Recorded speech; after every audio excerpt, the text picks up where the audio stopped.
എൻ്റെ ഒരു സിനിമകളും കണ്ടിട്ടില്ലാത്ത മനുഷ്യർ RDX RDX മാത്രം കണ്ട മനുഷ്യരുണ്ട്. RDXനൊക്കെ ശേഷം എന്താണൊന്നും ചെയ്യാത്തതെന്ന് ചോദിക്കുന്ന ആൾക്കാരുണ്ട്. ഇന്ദ്രൻ ചേട്ടൻ എന്താ പറയുന്നത്, ഇന്ദ്രൻ ചേട്ടൻ എന്നെ ബ്ലോൺ ഔട്ട് ചെയ്ത്. കാരണം നമ്മുടെ സജഷൻ വെച്ചിട്ട് പുള്ളിയുടെ ഇതിൽ വരുമ്പോൾ ഒരു ലൈൻ തെറ്റിക്കഴിഞ്ഞാൽ നമ്മളോട് സോറി സാർ, സോറി സാർ, ഞാൻ ഇന്ദ്രൻ ചേട്ടാ ദേവി ഇത് ഇങ്ങനെ പറഞ്ഞാൽ എനിക്ക് അറ്റാക്ക് വരും, ചെയ്യരുത്. അതിൽ നമുക്ക് എടുക്കാനുള്ളൊരു കാര്യം എന്ന് പറഞ്ഞാൽ, നമ്മൾ എത്ര കാലം ഇത് ചെയ്തുകൊണ്ടിരുന്നാലും നമ്മുടെ ഓപ്പോസിറ്റ് പുതിയതായി വന്ന് നിൽക്കുന്ന മനുഷ്യൻ നമ്മുടെ അതേ തൊഴിൽ ചെയ്യുന്ന ആൾ, മനസ്സിലായോ? ആ മ്യൂച്വൽ സ്പേസ് ആ മനുഷ്യനിൽ നിന്ന് പഠിക്കേണ്ടതാണ് ഉറപ്പായിട്ടും. മാസ്റ്റേഴ്സിൻ്റെ കൂടെ വർക്ക് ചെയ്യുമ്പോഴത്തേക്ക് ജസ്റ്റ് ആ ബോട്ടിൽ കയറി ആ ഫ്ലോയിൽ ഏറ്റവും അറ്റൻറ്റീവ് ആയിട്ടിരുന്നാൽ മതി, മനസ്സിലായോ? ശ്രദ്ധയോടെ ആ ബോട്ടിൽ ഇരുന്നാൽ നമ്മൾ ഈസി ആയിട്ട് അതങ്ങ് കരക്കെത്തിക്കോളും. ബോളിവുഡ്, ഹോളിവുഡ് എന്നൊക്കെ പറയുന്ന സ്പേസ്, അല്ലെങ്കിൽ മറ്റ് ഫോറിൻ ലാംഗ്വേജസ് ഫിലിംസിലൊക്കെ അവരൊരു സൈഫൈ ഉണ്ടാക്കാൻ എടുക്കുന്ന ബഡ്ജറ്റിൽ നിന്ന് നമ്മളിലേക്ക് വന്നു കഴിഞ്ഞാൽ എനിക്ക് തോന്നുന്നു അങ്ങനെ നോക്കിയ വേൾഡിലെ ഏറ്റവും മിടുക്കന്മാർ മലയാളികൾ. ഞാൻ അതിൽ സംശയമില്ലാതെ നമുക്ക് അങ്ങനെ ഷോർട്ട് കോട്ട് ചെയ്ത് നമ്മൾ മലയാളികൾ എന്നൊക്കെ അങ്ങനെയൊന്നും പറയാൻ ഇഷ്ടമല്ല. പക്ഷെ നമ്മുടെ ഉള്ളിൽ അതുണ്ട്, നമുക്ക് നമ്മുടെ സ്ട്രെങ്ത് ഒക്കെ നമുക്കൊക്കെ അറിയാം. അതുകൊണ്ടാണ് വേറെ എന്ത് തരം പ്രൊപ്പഗാൻഡാസ് ആണെങ്കിലും എന്ത് തരം പരിപാടികളാണെങ്കിലും നമ്മൾ ഇനിഷ്യലി തട്ടുന്നത്. ഹലോ വിട്ടോ.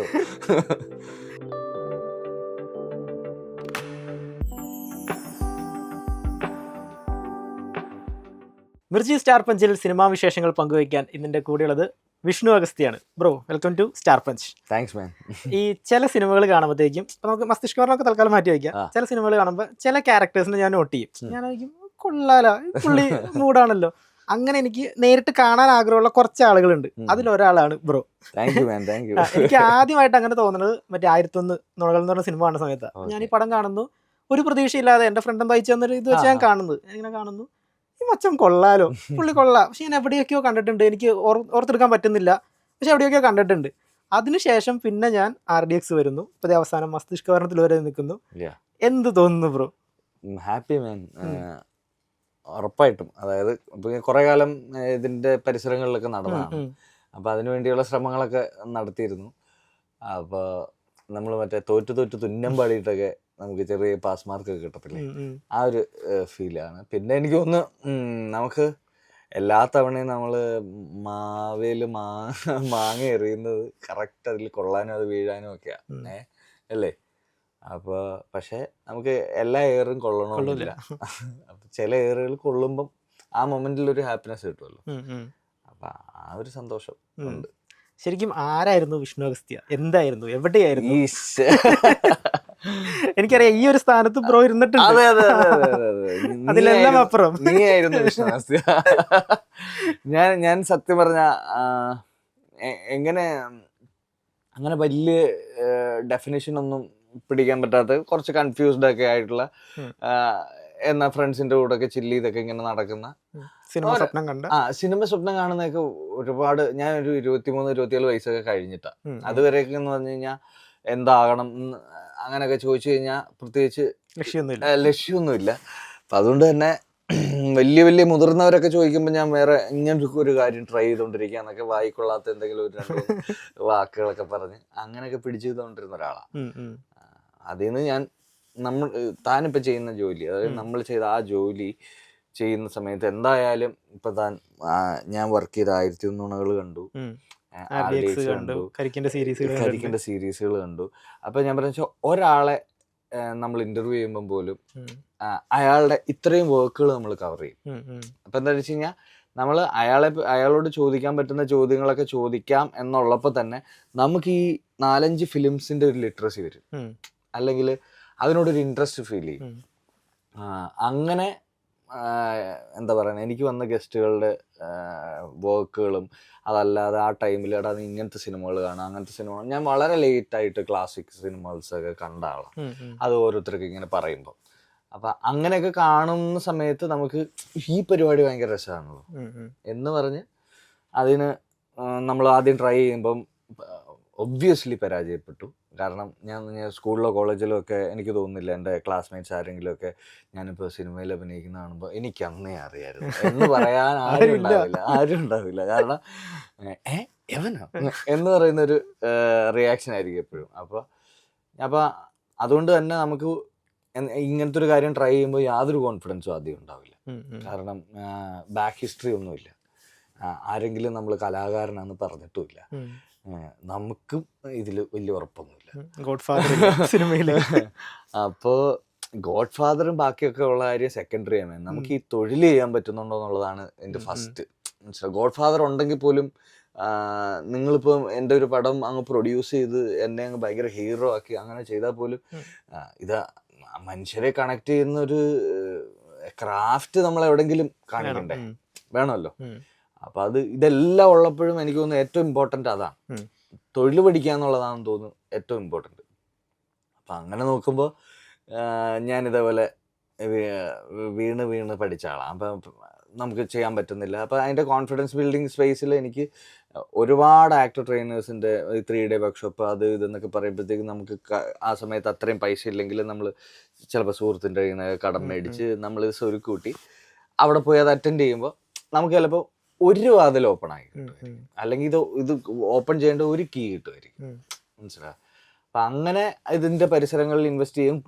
ചുറ്റുമുള്ള കൂടുള്ള ആക്ടേഴ്സ് എനിക്ക് തോന്നുന്നത് വെച്ചാൽ ഇപ്പം നമ്മൾ രണ്ടുപേരോട് അഭിനയിക്കുകയാണെങ്കിൽ നിനക്ക് ചില ഏരിയ ഭയങ്കര ഈസി ആയിരിക്കും.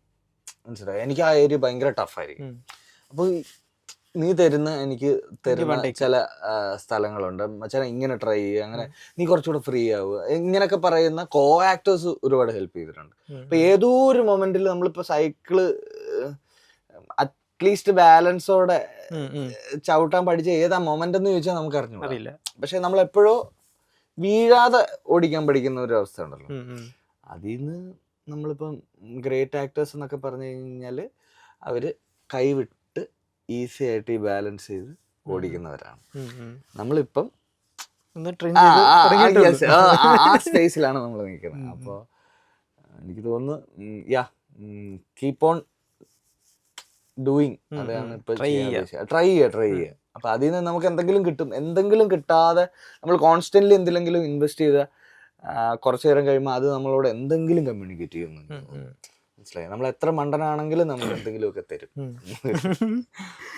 ഇപ്പൊ നമ്മൾ നോർമലി ഒരു പവർഫുൾ ഹീറോ അല്ലെങ്കിൽ വില്ലൻ ചെയ്ത് കഴിഞ്ഞാൽ പിന്നെ ആ ഒരു ബേസിലായിരിക്കും എല്ലാവരും നമ്മളെ ജഡ്ജ് ചെയ്യാൻ പോകുന്നത്. RDX വരുന്നു, അതിലെ പോൾസൺ വരുന്നു, എല്ലാവരും പിന്നെ RDXൽ വില്ലൻ ചെയ്തത്. പക്ഷെ റൈഫിൾ ക്ലബ്ബ് വന്നു കഴിഞ്ഞപ്പോഴത്തേക്കും ആ ഒരു പേര് മാറി. ഓക്കെ, റൈഫിൾ ക്ലബ്ബിലെ എന്നാള് ഇപ്പൊ അത് മസ്തിഷ്ക മരണത്തിലോട്ട് വന്നപ്പോഴും അല്ലെങ്കിൽ 4 സംഘത്തിലോട്ട് വന്നപ്പോഴും അത് വേറെ രീതിയിൽ മാറി. ആ ഒരു ചേഞ്ച് ബ്രോയ്ക്ക് എന്തായാലും ഹെൽപ്പ് ചെയ്തിട്ടില്ലേ? ഡെഫിനറ്റ്ലി ഹെൽപ്പ് ചെയ്തിട്ടുണ്ട്. എനിക്ക് തോന്നുന്നു നമ്മൾ പുതിയ ഡിഫറെൻറ്റ് ഫിലിം മേക്കേഴ്സിൻ്റെ കൂടെ വർക്ക് ചെയ്യുമ്പോൾ അവർ സിനിമയെ നോക്കി കാണുന്ന രീതി, അവർ ഷൂട്ട് ചെയ്യുന്ന രീതി, അവർക്ക് വേണ്ട അഭിനയം എല്ലാം ഡിഫറെൻ്റ് ആയിരിക്കും. മനസ്സിലായോ? ചിലർക്ക് എനിക്ക് തോന്നുന്നു വെച്ചാൽ ഒരു ക്യാരക്ടറിനെ കിട്ടുമ്പോൾ എത്ര പ്രകടിപ്പിക്കണം എന്ന് തീരുമാനിക്കുന്നത് നമുക്ക് ആദ്യം തീരുമാനിച്ച് നമ്മളൊരു സ്പേസിലേക്ക് എത്തിക്കുന്നത് എപ്പോഴും ഫിലിം മേക്കറാണ്. അപ്പം നല്ല ഫിലിം മേക്കേഴ്സിൻ്റെ കൂടെ വർക്ക് ചെയ്യുക എന്നുള്ള ഒറ്റ ഉദ്ദേശം വന്നു കഴിഞ്ഞാൽ എനിക്ക് തോന്നുന്നു നമ്മളങ്ങ് റെഡി ആയിക്കോളും, നമുക്ക് ശരിയായിക്കോളും. അപ്പോൾ ഞാനിപ്പോൾ അതാണ് പിന്തുടരുന്നത്. നല്ലൊരു ഫിലിം മേക്കർ വിളിച്ചു, ഒരു പരിപാടിയുണ്ട്, ചിലപ്പോൾ ഒരു ഭയങ്കര മുഴുനീളം റോളാണ്, അല്ലെങ്കിൽ ഞാൻ എത്ര നേരം സ്ക്രീനിലുണ്ട് എന്നുള്ള സ്പേസ് അല്ലാതെ ആ കഥ പറച്ചിൽ രീതിയിൽ നമ്മളെവിടെയാണ്, നമ്മളെ എന്ത് കാര്യത്തിനാണ് ആ സ്ക്രീൻ പ്ലേയിൽ നമ്മുടെ ഈ ക്യാരക്ടർ ഉപയോഗിക്കുന്നത് എന്നുള്ള രീതിയിൽ ഞാൻ ആ ഫിലിം മേക്കറിൻ്റെ കൂടെ അങ്ങ് വർക്ക് ചെയ്യുകയാണ്. ഞാൻ ഭയങ്കര ബ്ലൈൻഡ്ലി ഫിലിം മേക്കറെ ട്രസ്റ്റ് ചെയ്യുന്ന ആക്ടർ. അങ്ങനെയാണോ കൃഷാന്തിന്റെ കയ്യിലോട്ട് കിട്ടുന്നത്? കൃഷാന്ത് 3 വർക്ക് ചെയ്ത് നിങ്ങൾ ഒരുമിച്ച്? ഞാൻ 3 വർക്ക് ചെയ്ത്. സംഘർഷഘടന, 4 സംഘം, മൂന്നിലും വർക്ക് ചെയ്ത്. സംഘർഷഘടനയൊക്കെ ഞാൻ ഇങ്ങനെ ആക്ട് ചെയ്യാന്നുള്ള സ്പേസിൽ പോയതൊന്നും അല്ലായിരുന്നു. ആ സ്പേസിൽ എനിക്കൊന്ന് എൻ്റെ ഭയങ്കര ഏറ്റവും അടുത്ത സുഹൃത്താണ് സനൂപ്, അതിന്റെ സെൻട്രൽ ക്യാരക്ടർ ചെയ്ത പടവീടൻ. അങ്ങനെ പടവീടനെ സെൻട്രലിൽ വെച്ചിട്ട് കൃഷാന്ത് ഒരു പരിപാടി ചെയ്യുന്നു. അപ്പം അതിൻ്റെ കാസ്റ്റിങ്ങോ അല്ലെങ്കിൽ ഞാൻ ആ സമയത്ത് എനിക്കൊരു വർക്ക് വന്നിട്ട് ആ വർക്ക് അങ്ങോട്ട് നീങ്ങി. അപ്പം എനിക്ക് ഈ സമയത്ത് എൻ്റെ കയ്യിൽ സമയമുണ്ട്. അപ്പം ഞാൻ കാസ്റ്റ് ചെയ്തു, അല്ലെങ്കിൽ അങ്ങനത്തെ ഒക്കെ കുറേ പരിപാടികൾ ഇതാക്കിയപ്പം പുള്ളി എന്നോട് ചോദിച്ചു, എടോ താൻ ഈ ക്യാരക്ടർ ചെയ്താൽ എനിക്ക് നല്ലതായിരിക്കും. അപ്പം ഓക്കെ, അങ്ങനെ പിടിച്ചതാണ്. എനിക്കൊന്ന് മോർ ദാൻ ഒരു സൗഹൃദം ബേസ് ചെയ്തുള്ള ഒരു ഡൈനാമിക്സ് ഉണ്ട് കൃഷാന്തുമായിട്ട്. ഇതിപ്പോ ശരിക്കും ആദ്യത്തെ ഒരു പടം കിട്ടാനാണോ പാട്, അല്ലെങ്കിൽ അതിനുശേഷം പടങ്ങൾ കിട്ടാനാണോ പാട്? എനിക്ക് തോന്നുന്നത് വെച്ചാൽ നമുക്ക് താൻ പറഞ്ഞ പോലെ ഗോഡ് ഫാദർ സ്പേസോ അല്ലെങ്കിൽ അങ്ങനത്തെ സ്പേസുകളൊന്നും അല്ലാതെ തന്നെ നമുക്ക് എന്താ പറയുന്ന ഒരു ബാക്ക്ഡ്രോപ്പും ഇല്ലാതെ അങ്ങനെ മനുഷ്യരൊന്നും അധികം അറിയാതെ ഒക്കെ ചെയ്യുന്ന സമയത്ത് നമുക്ക് കുറേ നേരം ഓടുമായിരിക്കും. ആ ഓടുന്നതിൻ്റെ ഇടയിൽ നമുക്ക് കുറച്ച് നേരം ഒരു ബ്രീത്തിങ് സ്പേസ് കിട്ടുന്നത് ഫസ്റ്റ് ഒരുപാട് മനുഷ്യർ കാണുന്ന ഒരു സിനിമയിൽ നമ്മൾ അഭിനയിക്കുമ്പോഴാണ്. മനസ്സിലായ? നമ്മൾ കുറേ നേരം എന്തോ ട്രൈ ചെയ്തിട്ട് എന്തോ ഒരു കാര്യം ഇത് വരുന്നു. അപ്പം നമ്മൾ തോന്നും ഇനി ആ മരച്ചുവട്ടിലങ്ങ് ഇരുന്നാൽ മതി, ബാക്കിയെല്ലാം കൊണ്ടുവരും. അങ്ങനെയില്ല, നടക്കൂല. അതായത് വേണമെങ്കിൽ അവിടുന്ന് കുറച്ച് നേരം ഒരു വെള്ളമൊക്കെ കുടിച്ചിട്ട് എണീക്കുക, ഓടുക. അത് തന്നെയാണ്. അതല്ലാതെ ഇതിൽ വേറെ എന്താ പറയുന്നത്, വേറെ കുറുക്കുവഴികൾ എന്തെങ്കിലും ഉണ്ടോ എന്ന് എനിക്കറിയില്ല.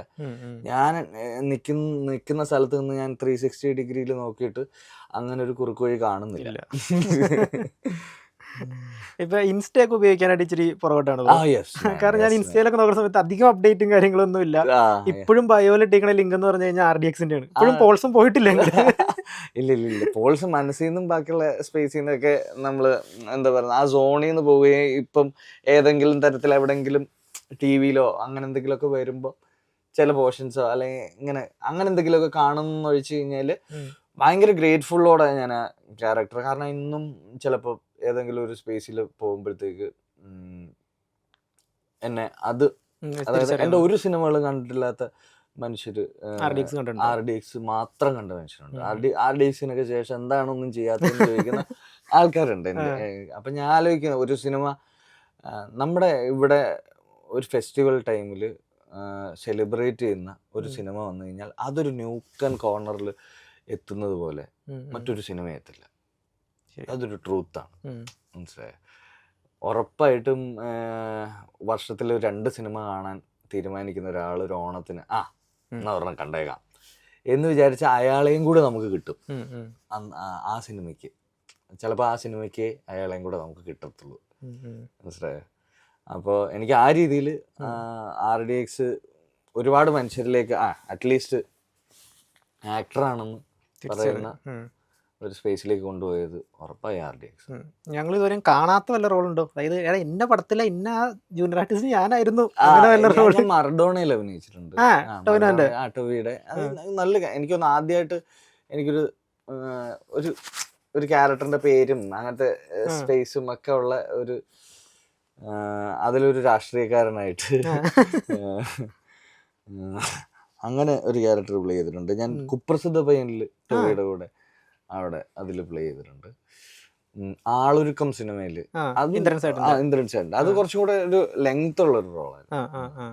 പക്ഷെ അത്തരം സിനിമകൾ നമ്മുടെ തിയേറ്ററോ അല്ലെങ്കിൽ സാധാരണ സ്പേസുകളിൽ അത്രയധികം സെലിബ്രേറ്റ് ചെയ്യപ്പെടാത്തതിന്റെ പേരിൽ പക്ഷെ എനിക്ക് ഭയങ്കര സന്തോഷം തോന്നിയെന്ന് വെച്ചാൽ ആ സമയത്ത് ഇന്ദ്രൻ ചേട്ടനോട് വർക്ക് ചെയ്യാൻ പറ്റും അതിന്റെ സ്റ്റാർട്ടില്.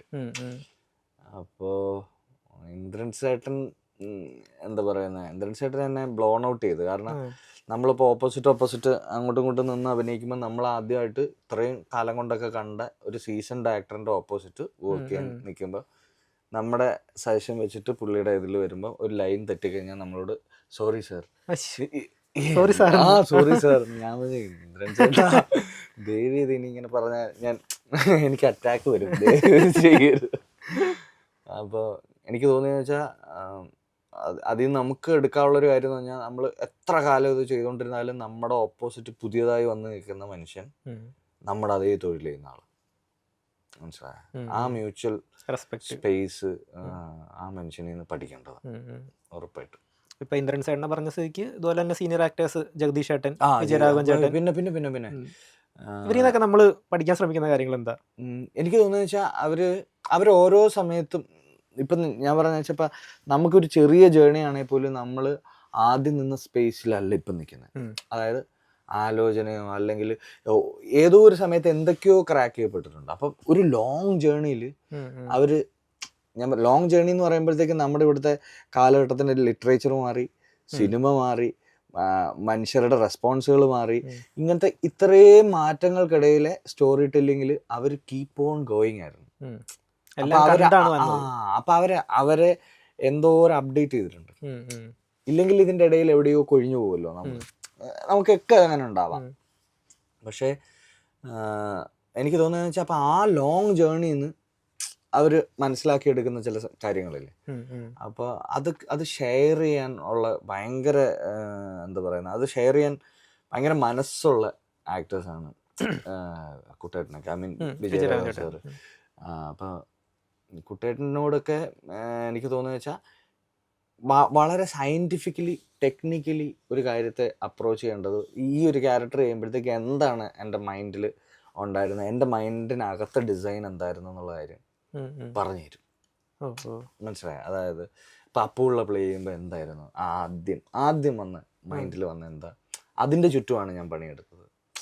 അങ്ങനത്തെ കുറേ സാധനങ്ങൾ നമുക്ക് പറഞ്ഞു തരും.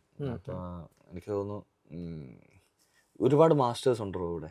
നമുക്ക് കുറേ കാര്യങ്ങൾ പഠിക്കാൻ പറ്റുന്ന കുറേ പേര്, ഐ മീൻ ഒരു സിനിമയെങ്കിലും കൂടുതൽ വർക്ക് ചെയ്തവർക്ക് നമ്മൾ സെയിം തൊഴിൽ ചെയ്യുകയാണെങ്കിൽ പോലും അവരെന്തോ ഒന്ന്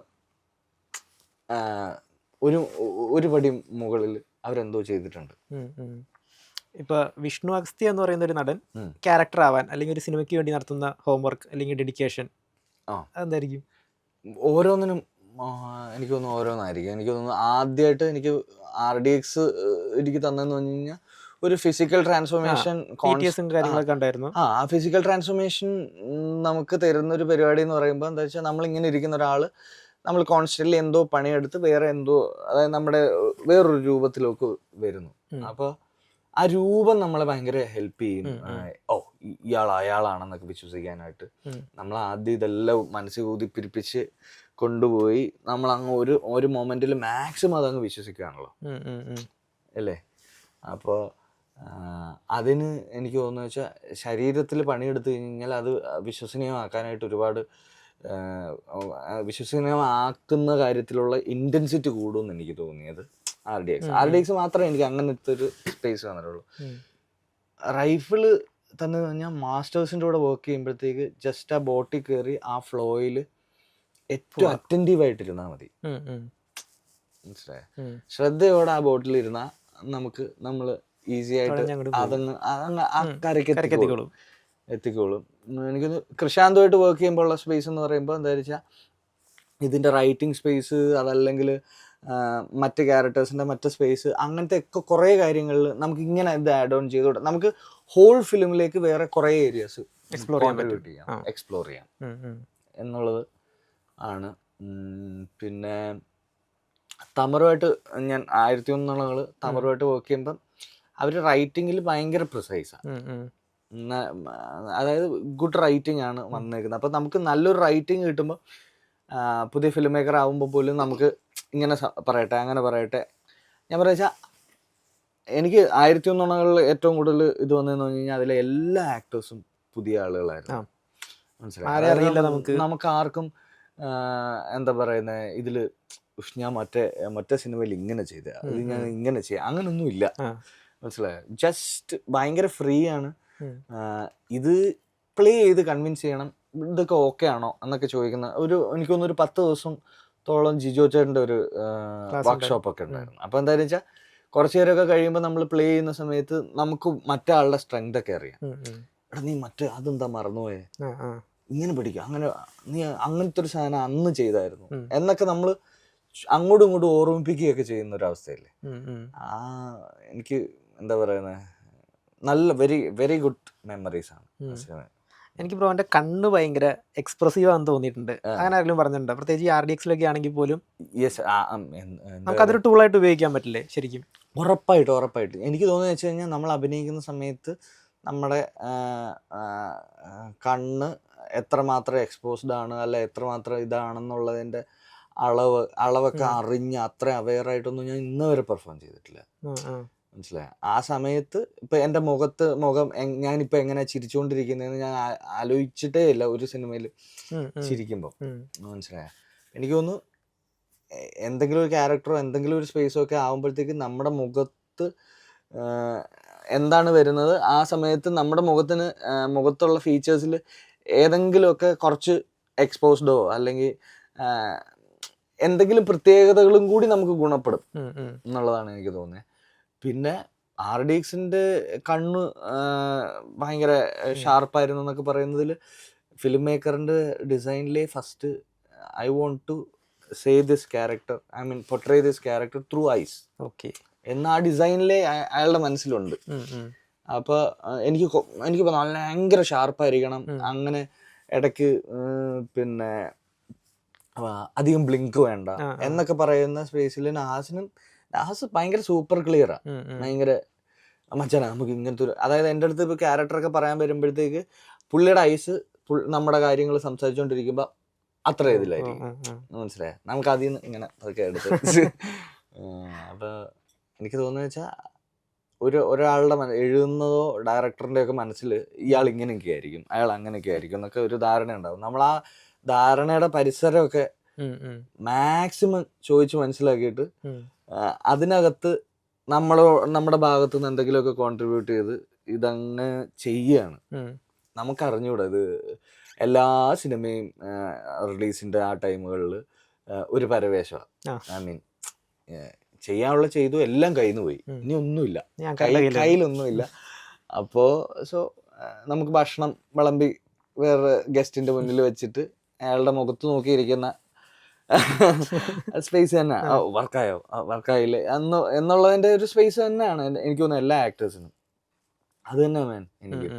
ഇപ്പൊ ഈ നഹാസിക്കിന്റെ കാര്യം പറഞ്ഞപ്പോ ഇതുകൊണ്ടാണ് ഞങ്ങൾ അയാം ഗെയിമിന് ഇത്രയും വെയിറ്റ് ചെയ്യുന്നത്.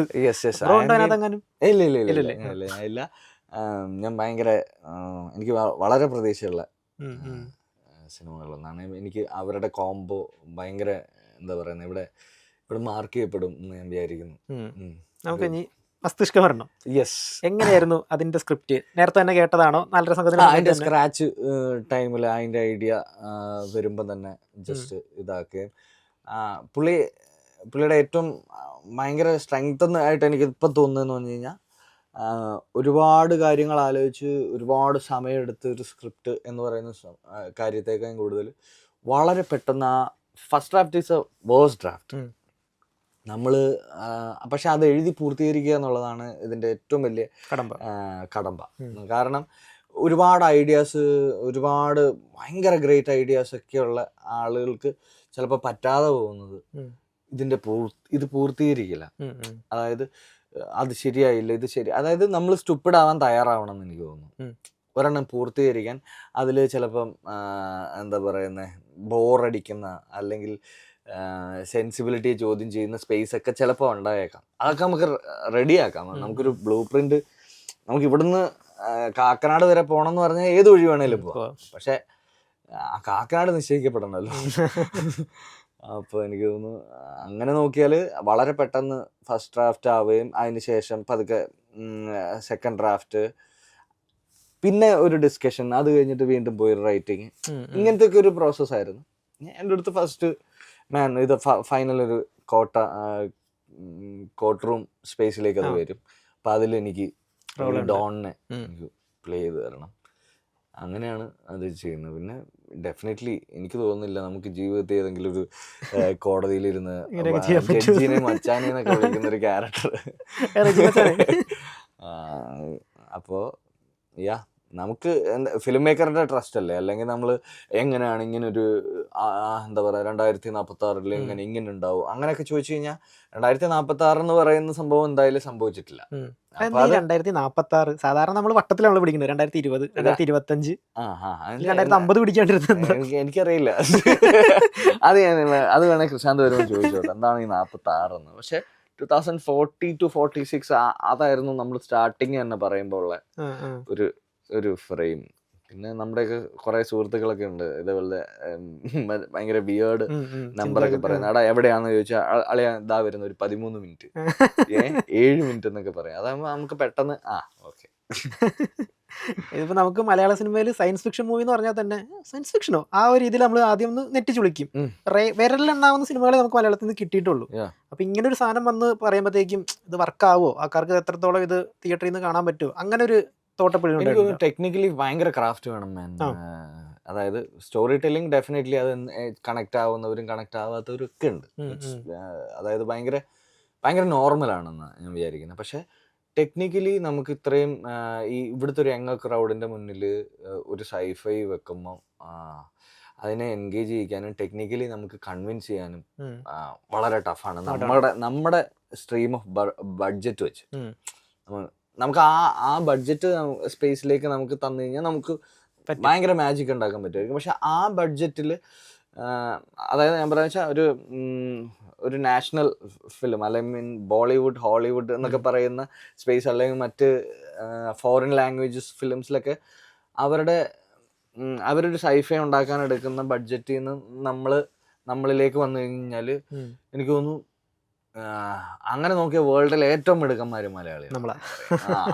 ഞാൻ അതിൽ സംശയമില്ലാതെ പറയാം. കാരണം ആ ബഡ്ജറ്റ് നിന്നുകൊണ്ട് ഇവിടുത്തെ സ്റ്റോറി ടെല്ലിങ് ഇവിടുത്തെ മനുഷ്യരെ അതും ഭയങ്കര ക്രിട്ടിക്കലായിട്ട് കാണുന്ന മനുഷ്യരെ കൺവിൻസ് ചെയ്യുക, വിച്ച് ഈസ് വെരി ടഫ്. എല്ലാ ഭാഷയിലെ എല്ലാ ഭാഷയിലെ സിനിമകൾ കാണുന്നവരാണ്, എന്തെങ്കിലും കൊടുത്താൽ എടുക്കാത്തവരാണ്. അങ്ങനെയുള്ള ഒരു ക്രൗഡിന്റെ മുന്നിൽ വളരെ ബഡ്ജറ്റ് കുറച്ച് സാധാരണഗതിയിൽ ഉള്ള ബഡ്ജറ്റിൽ നിന്നും വളരെ കുറവായിട്ട് ഉള്ളൊരു സ്പേസിൽ നിന്നുകൊണ്ട് അത് അച്ചീവ് ചെയ്യുക എന്ന് പറയുന്നത് ഇവിടുത്തെ ആളുകൾ മിടുക്കന്മാരാണ്. മൊത്തം എത്രയായിരുന്നു ഇതിന്റെ മസ്തിഷ്കത്തിന്റെ ബഡ്ജറ്റ്? ഹോൾ ബഡ്ജറ്റ് എനിക്ക് തോന്നുന്നു ബഡ്ജറ്റ് സ്പേസ് കൃഷാന്തിനോട് തന്നെ ചോദിക്കണം. ബട്ട് ഞാൻ പറയാ വെച്ചാൽ സാധാരണഗതിയിൽ ഒരു സൈഫൈ വേൾഡ് ബിൽഡിങ്ങിന് നമുക്ക് എടുക്കുന്ന ഒരു ബിഗ് ബഡ്ജറ്റുകളുണ്ടല്ലോ, ആ സ്പേസിലേക്ക് വന്നിട്ടുണ്ടാവില്ല ഉറപ്പായിട്ടും. ബാക്കി ഡെഫിനറ്റ്ലി കൃഷാന്തിനെ കൈ കിട്ടും. കിട്ടണം, കുറേ ചോദിക്കാനുണ്ട്. ഇപ്പൊ ഇതിനകത്ത് തന്നെ എനിക്ക് ഇപ്പൊ നോർമൽ നമ്മൾ ഹോളിവുഡിൽ കാണുന്ന സയൻസ് ഫിക്ഷൻ എന്ന് പറഞ്ഞാൽ ഇച്ചിരി സ്പീഡായിരിക്കും സംഭവം. ഈ പടം ഞാൻ കാണുന്ന സമയത്ത് എനിക്ക് ഒരു നെഗ് പോലെ തോന്നിയത് എന്താണെന്ന് വെച്ച് കഴിഞ്ഞാൽ ഒരു ചെറിയൊരു വലിപ്പിക്കൽ എനിക്ക് തോന്നിയായിരുന്നു, ചെറിയൊരു ലാഗ്. അപ്പൊ ഇന്റർവെൽ വരെ വരുന്നു, ഇന്റർവെൽ ഓക്കെ, നല്ലൊരു ഇന്റർവെൽ, കുറച്ച് കഴിഞ്ഞ പടം ഒന്ന് ഡൗൺ ആണ് പോലെ തോന്നി. അപ്പോഴാണ് മറ്റേ കോർട്ട് റൂം സീൻ വന്നത്. പിന്നെ അവിടെ നിന്ന് ഒരു ഒറ്റ കയറ്റമാണ്. എങ്ങനെ സിംഗിൾ ഷോട്ട് ആയിരുന്നോ അല്ലെങ്കിൽ എത്ര പ്രാവശ്യം മറ്റേ അരി പെറുക്കേണ്ടി വന്നു ആ നിങ്ങൾ തമ്മിലുള്ള ദിവ്യപ്രഭയോട് ഞാൻ ഫസ്റ്റ് ആക്ട് ചെയ്യാണല്ലോ. അപ്പോൾ നമുക്ക് പല ആക്ടേഴ്സിനും പല പല പ്രോസസ് ഉണ്ട്. അപ്പൊ എനിക്ക് സത്യം പറഞ്ഞ അതിനു മുമ്പ് കാര്യങ്ങളൊക്കെ ജസ്റ്റ് ഒന്ന് പറഞ്ഞൊക്കെ എസ്പെഷ്യലി ഭയങ്കര വെർബോസ് ആണെങ്കിൽ ഒന്ന് പറഞ്ഞൊക്കെ നോക്കി അങ്ങോട്ടും ഇങ്ങോട്ടും അതിന്റെ ഒരു ടൈമിംഗ് ഒക്കെ കറക്റ്റ് റിഹേഴ്സ് ചെയ്യാൻ ഇഷ്ടമുള്ള ആളാണ്.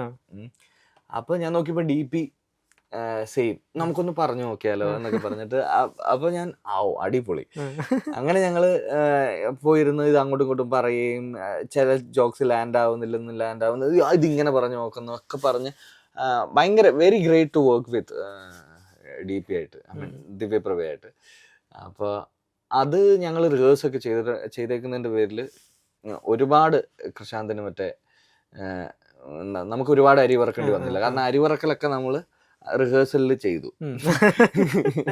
ഇത്ര ആൾക്കാർ വന്ന് നിൽക്കുമ്പോഴുള്ള അരിവറക്കില് ഇല്ലായിരുന്നു. കുറച്ചും കൂടെ ഷാർപ്പായിരുന്നു ഞങ്ങള്. ഇപ്പൊ മറ്റേ ഡയലോഗ് ഒക്കെ ഉണ്ടല്ലോ, അങ്ങനെ പറയല്ലേ ഡോണേ, അതൊക്കെ കൈന്നിടണാണോ അല്ലെങ്കിൽ ഇല്ല? ആ സമയത്ത് അതിന്റെ തൊട്ട് മുമ്പുള്ള സംഭവത്തിൽ വരെ ചിലപ്പോ അത് ഉണ്ടാവത്തില്ല. അപ്പൊ അത് കഴിഞ്ഞിട്ട് അങ്ങനൊന്നും പറയല്ലേ എന്ന് പറയുമ്പോ ചിലപ്പോ കൃഷാന്തിന് അത് വെച്ചോ എന്ന് പറയുമ്പോ അങ്ങനൊന്നും പറയല്ലേ ഡോണ എന്ന് പറയുമ്പോഴത്തേക്ക് നമ്മൾ സ്വാഭാവികമായിട്ട് പറയും. അങ്ങനെ വരുന്നതായിരിക്കാം. ഇപ്പൊ ഈ ദിവ്യപ്രഭ രജീഷ എന്നൊക്കെ പറയുമ്പോഴത്തേക്കും ഈയിടെയായിട്ട് ഇപ്പൊ രജീഷ ഈ നമ്മുടെ മിർച്ചിയുടെ ഈ സ്റ്റുഡിയോയിൽ ഇരുന്നിട്ടാണ് പുള്ളിക്കാരി അന്ന് പറഞ്ഞത് ഞാൻ ഐറ്റൻഡൻസ് ചെയ്യില്ല എന്നുള്ള ഒരു സാധനം. പക്ഷെ അത് പിന്നെ പുള്ളിക്കാരി പറഞ്ഞു ഈ സിനിമ ആണെന്ന് നിങ്ങൾക്ക് മനസ്സിലാവും.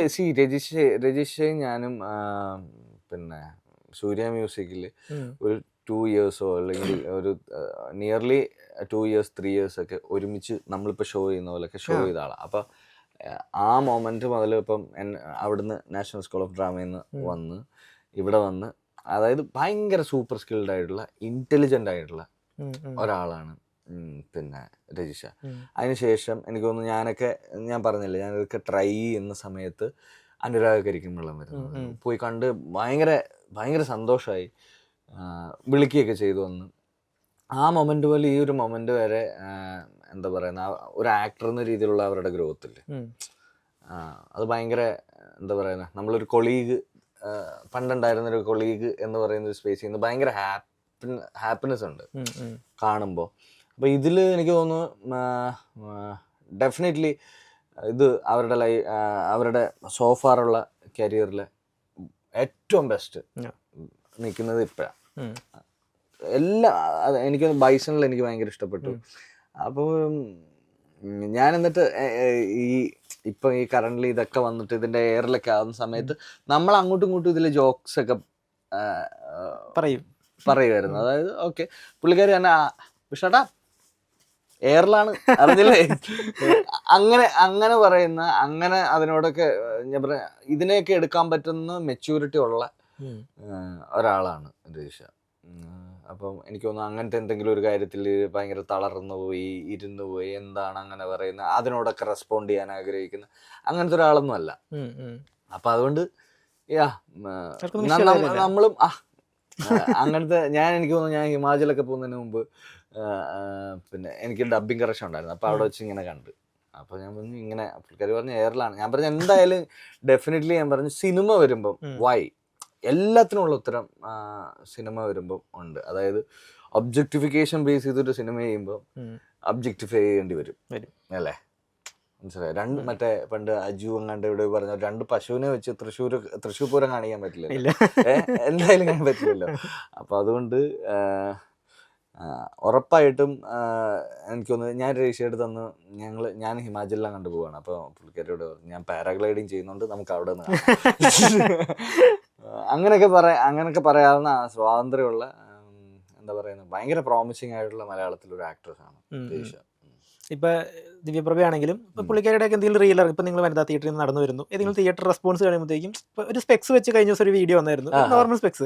അതിന്റെ ഇടയിൽ കുറെ പേര് അനാവശ്യമായിട്ട് കുറെ ഹേറ്റ് കമന്റ് ഇടും, അപ്പോൾ ജാടയാണ് മറിച്ചാണ് എന്താണ്. പക്ഷെ എനിക്കതങ്ങനെ തോന്നിയിട്ടില്ല. ആൾ ഭയങ്കര കൂൾ ചിൽ കൂളാണ്, ചില്ലാണ്. പിന്നെ DP സൂപ്പർ ചില്ലാണ്. എന്താ പറയുന്നത് അങ്ങനെ ആരെങ്കിലും കമന്റ് ഇട്ടിട്ടുണ്ടെങ്കിൽ ആ കമന്റ് വായിച്ചിട്ട് മനസ്സിലായി അതിനെയൊക്കെ ട്രോളി ഹാപ്പി ആയിട്ടിരിക്കുന്ന ആളാണ്. അപ്പൊ സോ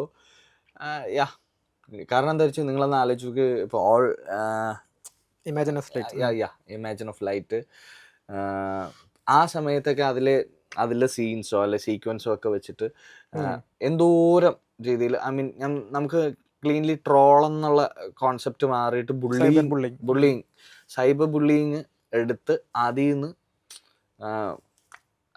ഞാൻ പറയാന്ന് വെച്ചാൽ ഭയങ്കര ഡൗൺ ആകാതെ ഭയങ്കര ഫോൾ ആയി പോവാതെ ഈസി ആയിട്ട് ഇത് ചെയ്ത ആളാണ്. അപ്പൊ ആ ആളെ ഇയാൾ ജാടയാണെന്നൊക്കെ പറഞ്ഞു കഴിഞ്ഞാൽ അവർക്ക് ഒന്നുമല്ല. കാരണം നമുക്ക് എന്തൊക്കെ പറഞ്ഞാലും ഉണ്ടല്ലോ സൈബർ ബുള്ളിങ് എന്ന് പറയുന്ന സംഭവം എടുക്കുമ്പോഴാണിത് അറിയുന്നത്. അതായത് റാൻഡമിലി നമുക്ക് ആരെങ്കിലും ഒക്കെ ചീത്ത പറയാം, ചീത്ത കേക്കല് ചെറിയ ബുദ്ധിമുട്ടായിരിക്കും. പക്ഷെ എനിക്ക് തോന്നുന്നു ഇതൊരു എക്കോ സിസ്റ്റത്തിലുള്ളതാണ്. അപ്പൊ നമ്മളിങ്ങനെയൊക്കെ തന്നെയാണ് പലതും ചെയ്ത് അത് കറക്റ്റ് ചെയ്തൊക്കെ തന്നെയാണ് നമ്മൾ ഇവിടെ വരെയൊക്കെ എത്തിയത്. പിന്നെയും നമുക്ക് ഏതെങ്കിലുമൊക്കെ കാര്യങ്ങൾ ശ്രദ്ധയോടൊക്കെ ചില കാര്യങ്ങൾ വേണമെന്നും വേണ്ടെന്നൊക്കെ വെക്കാം. എനിക്ക് ജെൻസി ആൽഫയിലൊക്കെ ഭയങ്കര പ്രതീക്ഷ. കാരണം അവര് ഭയങ്കര സൂപ്പർ കൂളാണ്. പിന്നെ എന്താ പറയുന്നത് അവർക്ക് കുറച്ചും കൂടെ എനിക്ക് തോന്നുന്നു എല്ലാത്തിനെയും ഡിഫൈൻ ചെയ്യുന്നുണ്ട്.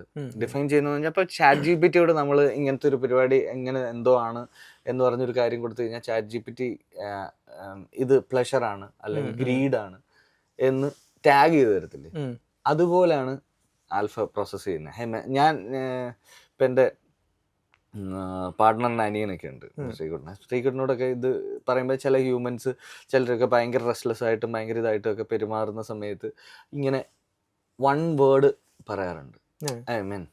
പുള്ളി കുറച്ച് ഡെസ്പെറേറ്റ് ആണ്, പുള്ളി കുറച്ച് ഗ്രീഡാണ് മാൻ, അതാണ്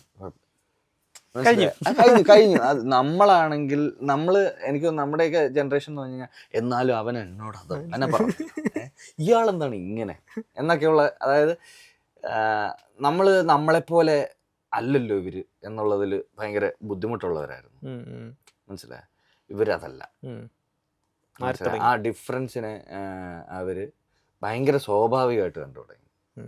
മനസ്സിലായ ആളുമായിട്ട് സെറ്റ് ആവത്തില്ലെങ്കിൽ പോലും ഈ ഭയങ്കര എന്താ പറയുന്നത് ഭയങ്കര ഈസി ആയിട്ട് അവരോട് പെരുമാറാനും ഒക്കെ നമ്മളെക്കാളൊക്കെ നന്നായിട്ട് അവർക്കറിയാം.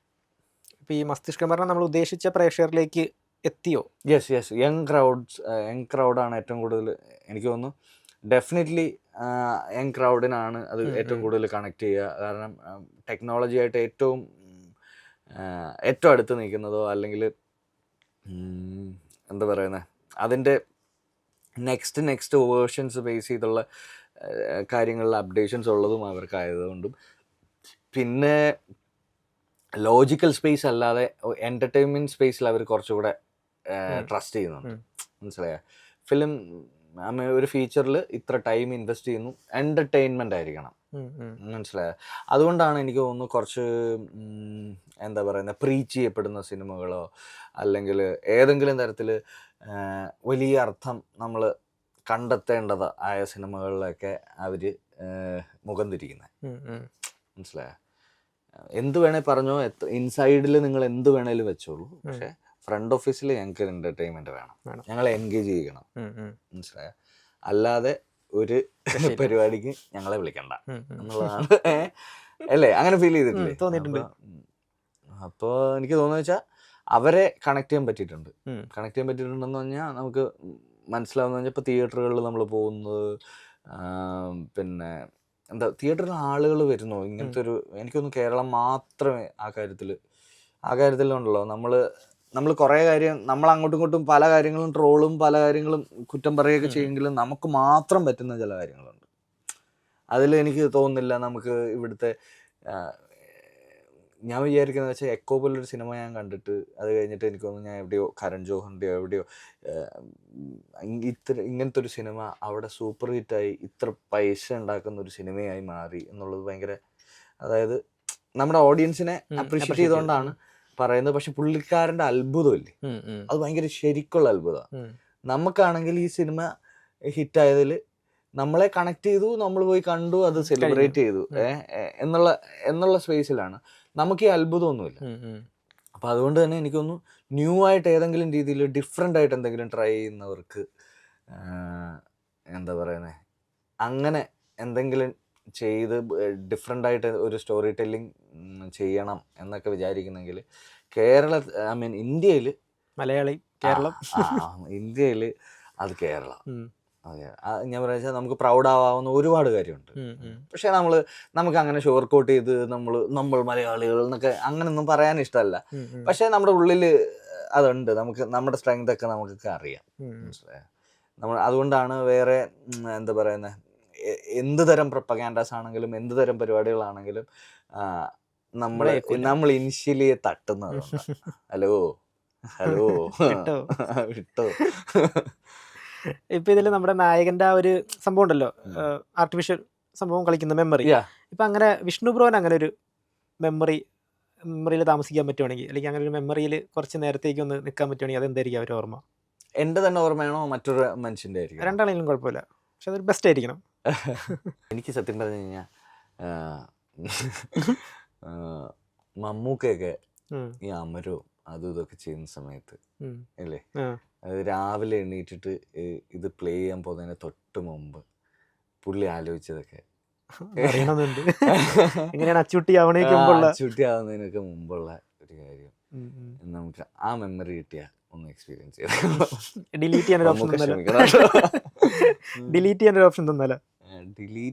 ചെയ്യാൻ ഓപ്ഷൻ തന്നാൽ മറ്റുള്ള ഒരു മനുഷ്യന്റെ അല്ല, നമുക്കൊക്കെ തന്നെ ഡിലീറ്റ്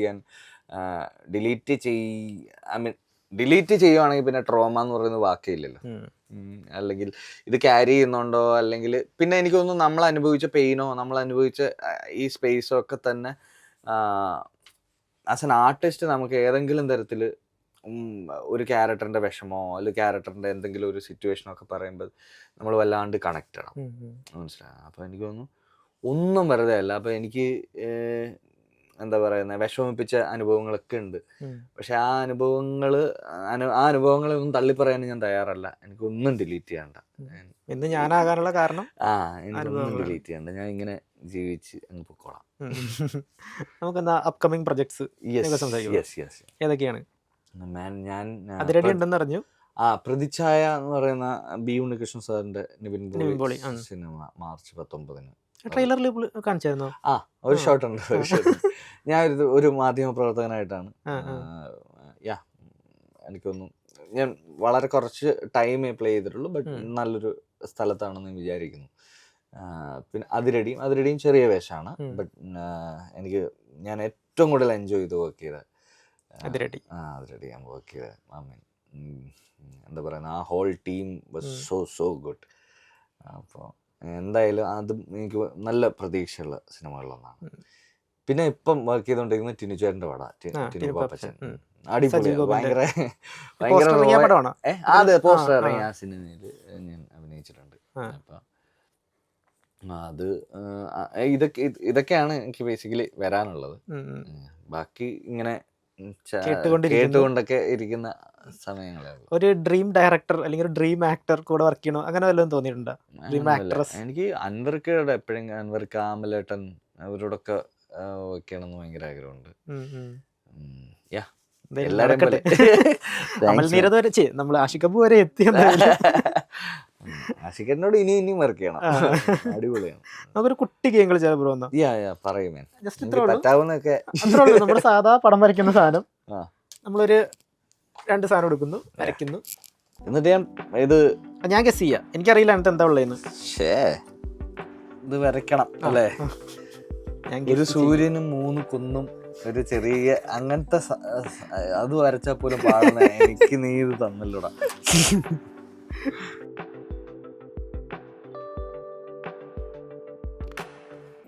കാര്യമായി വരയ്ക്കുന്നുണ്ട്. എന്നാലും എൻ്റെ ഒരു ക്യാരക്ടറാണ്, ഏതാണ് കണ്ടുപിടിക്കണം. ഇത് ഞാൻ ഇനി എങ്ങനെ 4 സംഘത്തിലാണോ?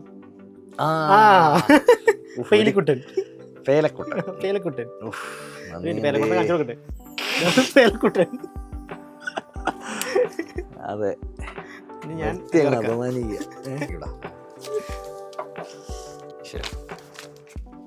ഭയങ്കര സിമ്പിൾ ആട്ടോ. ഓക്കേ,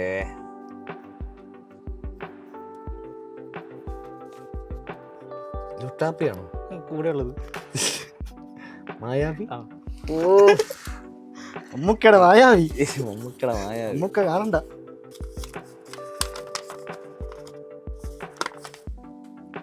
പിന്നെ കുറെ കാലം ഇങ്ങനെ പരീക്ഷയുടെ ഒരു ഫീല്. തീവണ്ടിയാണോ? എന്താ മോനെ, നന്ദിയുണ്ട്. നമുക്ക് പറയുന്ന പോലെ നന്ദിയുണ്ട്. തീവണ്ടി.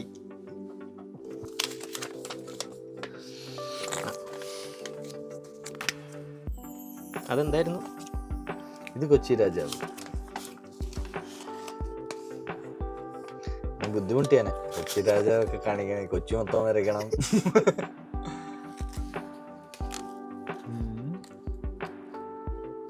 റോഡിൻ കോർണർ. റോഡല്ലേ അല്ലേ?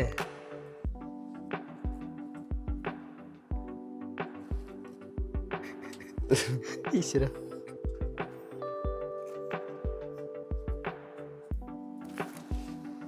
എന്താണത്? മനസ്സിലായില്ല. ഇല്ല, തോക്കാണിത്. Oh my god. Okay, rifle club. ശരി, എന്റെ തോക്ക്. പ്രേക്ഷകരോട് എന്താ പറയാനുള്ളതെന്ന് വെച്ചാൽ പറഞ്ഞ് ഇന്റർവ്യൂ അങ്ങനെ വൈൻഡപ്പ് ചെയ്യാം. മസ്തിഷ്ക മരണം നിങ്ങളുടെ അടുത്തുള്ള തിയേറ്ററിൽ ഉറപ്പായിട്ടും ഉണ്ടാവും. അപ്പോൾ എനിക്ക് തോന്നുന്നതെന്ന് വെച്ചാൽ നമ്മുടെ മലയാള സിനിമകളിൽ ഡിഫറെൻ്റ് ആയിട്ടുള്ള സിനിമകൾ എല്ലാ സമയത്തും പ്രേക്ഷകർ സപ്പോർട്ട് ചെയ്തിട്ടുണ്ട്.